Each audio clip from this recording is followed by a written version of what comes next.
Now in the evening, we're already evicted from our house and go to Pripyat. We plan to see the center, one kindergarten,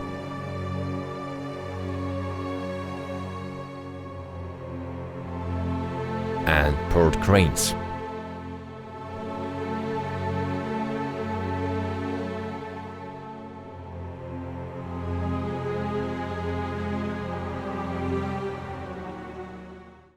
In the previous episodes, we entered the zone at night, crossed the river and went to the collective farmyard of the village of Stechanka. Along the way we slept in the attic, sat in the forest in the company of cognac, learned and dried maggots, and by the evening reached the right place. After exploring the elevator and running after the horses, we spent the night in the abandoned Kovshut in order to go to the Burakovka cemetery in the morning. Arriving at the transport cemetery in the morning, we discovered the loss of the Joker, after which we continued in the direction of Pripyat to our house. After that, we replenished our water supply, washed ourselves in the river in the rain, and after a delicious dinner, prepared for a night trip to Pripyat. We explored the basement with the things of the first firefighters, took food from the cache and hiding from the rain in Pripyat. We almost got caught by the police, but still got to the house and rested in dried clothes the whole next day. Taking a rest day, the next morning Vadim and I went to the Yanov station. Along the way we found a garage cooperative and a military unit. On Yanov we ran a little from the docks, and on the way back we met a group of stalkers from the Czech Republic. After lengthy discussions, it was again decided to change the route a little because of the weather at the zone, as usual make their own adjustments. Now in the evening, we're already evicted from our house and go to Pripyat. We plan to see the center, one kindergarten and port cranes. We have not been there and have long wanted to visit. After that, we planned to go right at night past the first power unit to the third stage. But the weather makes its own adjustments. Therefore, we are not going to the third stage again, but we are going to the Volkhov because tomorrow it should rain all day. We plan to come to the Volkhov before it starts to rain, and tomorrow we'll rest all day in the Volkhov and wait until the rain stops, and then, according to plan, Duga.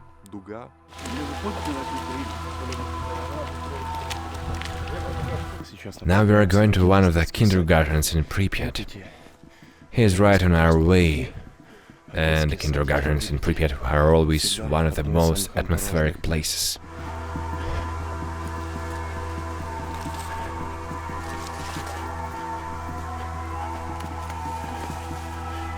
In summer, Pripyat of course doesn't look like an abandoned city, but like a jungle.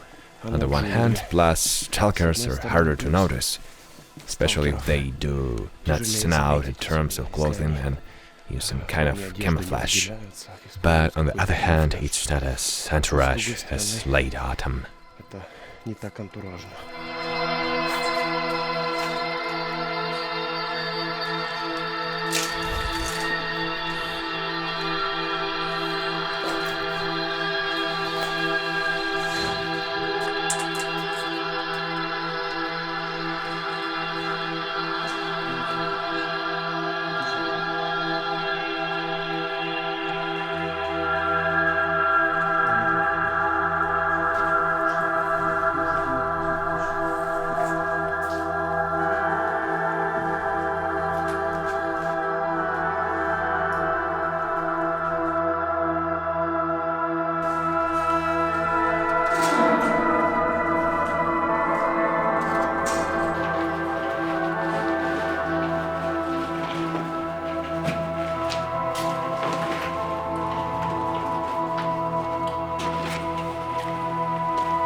Frame for an artificial Christmas tree.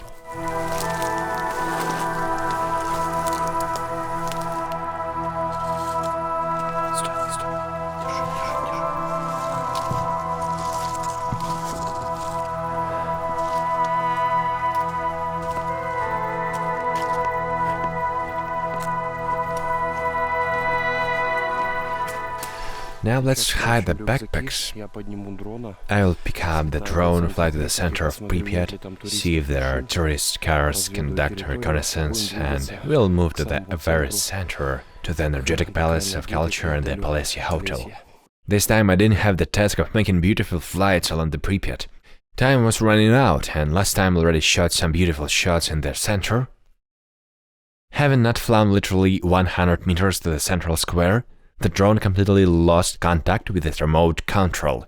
Here is another disadvantage of summer. Abundant foliage interrupts the signal. At the beginning of May, I launched the drone from the same place and quietly flew to this and more distance. However, despite the constant loss of communication, I still managed to see that there were no cars in the central square, and this was the only purpose of this takeoff.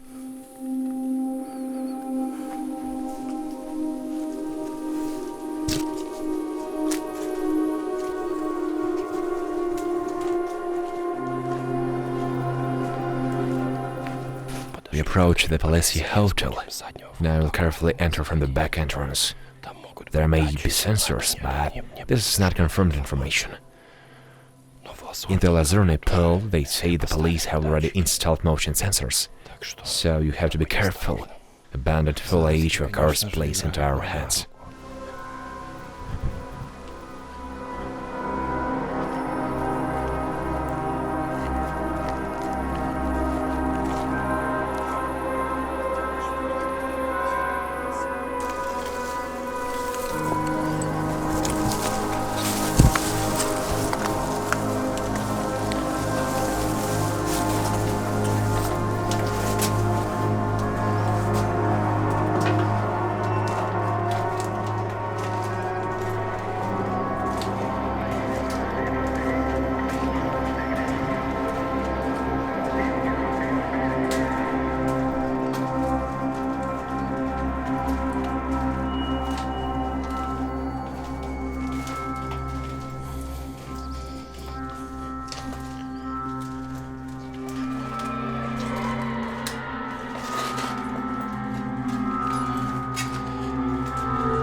Where to go?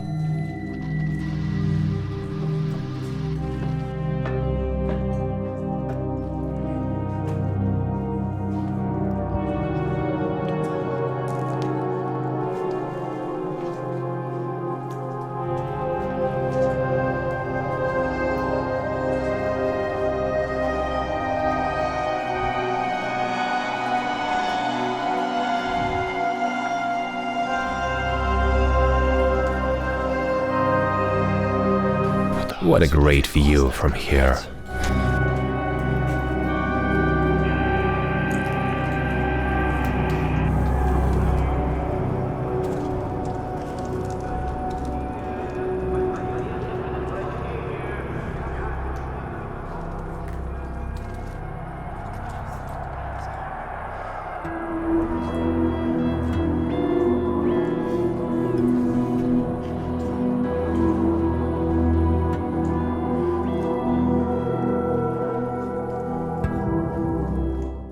Unfortunately, the roof and supports are collapsing.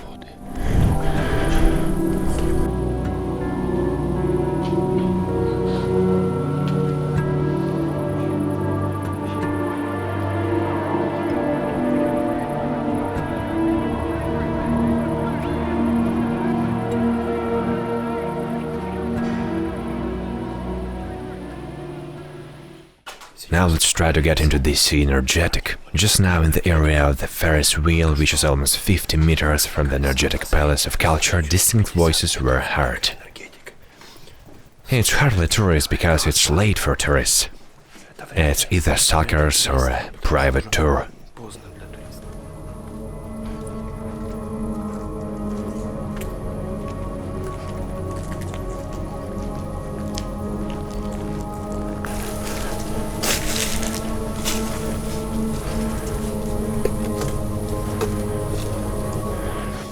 now go straight to the central square.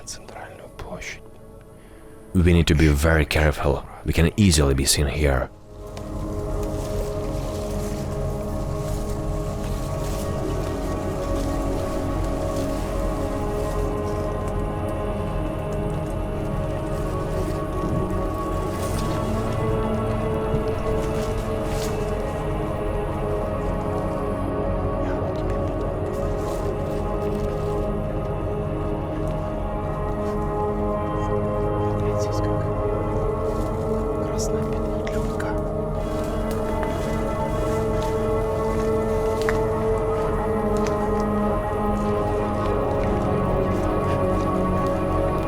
We are right here in the palm of your hand.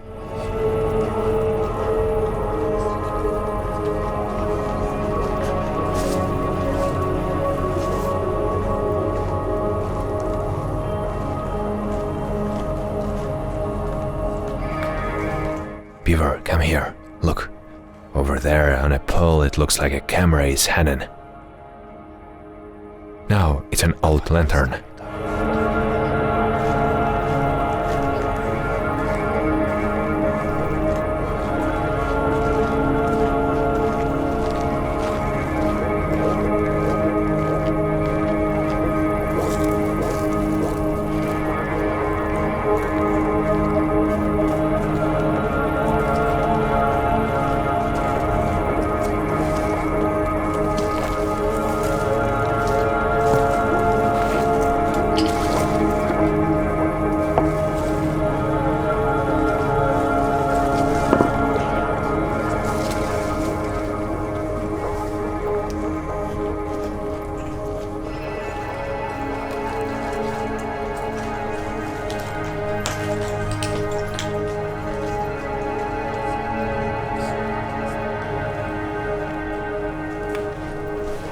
The roof is rotten and leaks quite badly.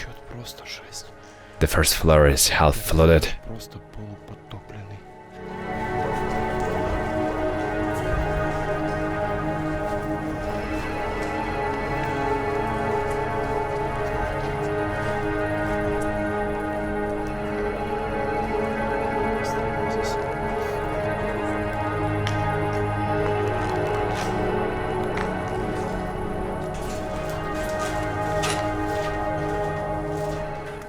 Guys, we are here in a full view, let's hurry. It's lucky that it's evening and no one is here.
We are trying to get to the port cranes before dark, but the sun has almost gone below the horizon, and we still have to go and go.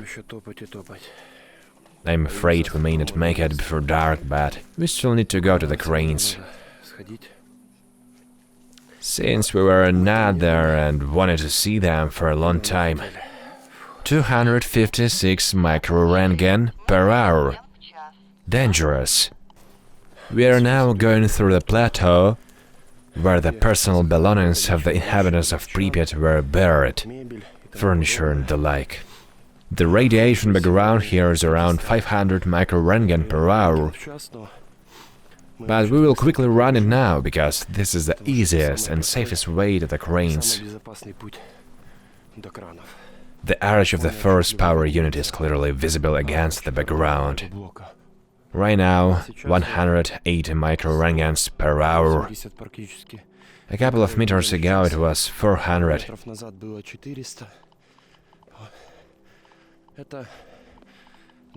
Such a level of radiation is dangerous if you are under saturation for weeks, months, years.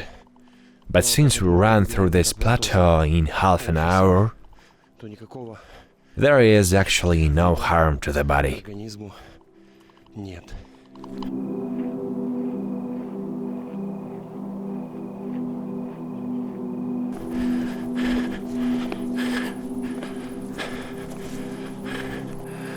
Friends, unfortunately, we didn't have time to reach the cranes before dark, but I will at least try to shoot a beautiful nighttime lapse.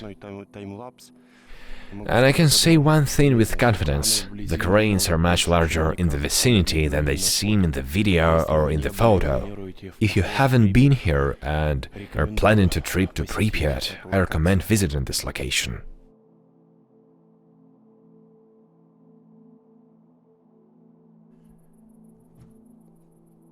We found a working tractor that digs something here during the day.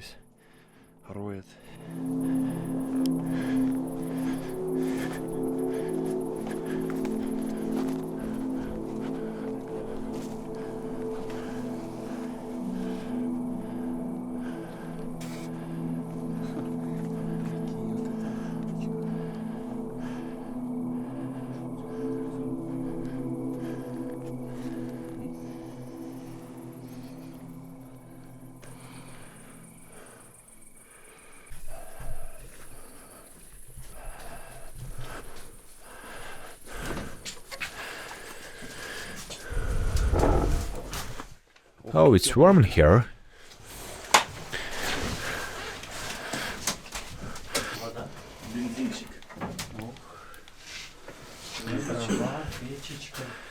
That's what, friends, looks like the level of impudence of the 80s level. We climbed into the trailer of workers a kilometer from the Chernobyl nuclear power plant. Now we'll drink tea and warm ourselves.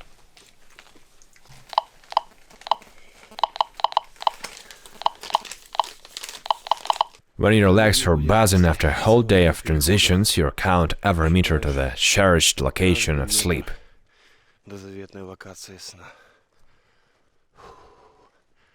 We are almost there. Volkhov again acts as a haven and refuge for us in the transition from one important place to another important place.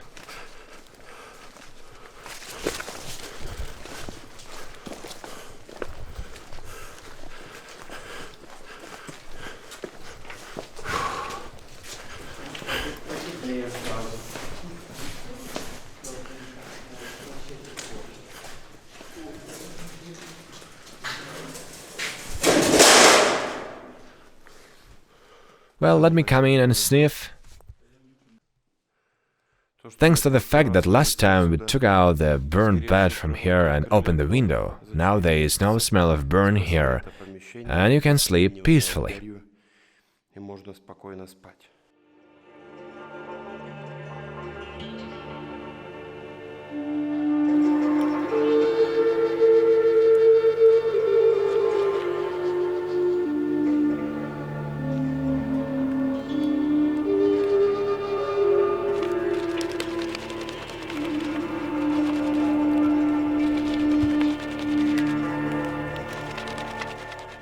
As an experienced beaver says, no matter how you plan a trip, everything will turn out differently anyway. And so it turns out.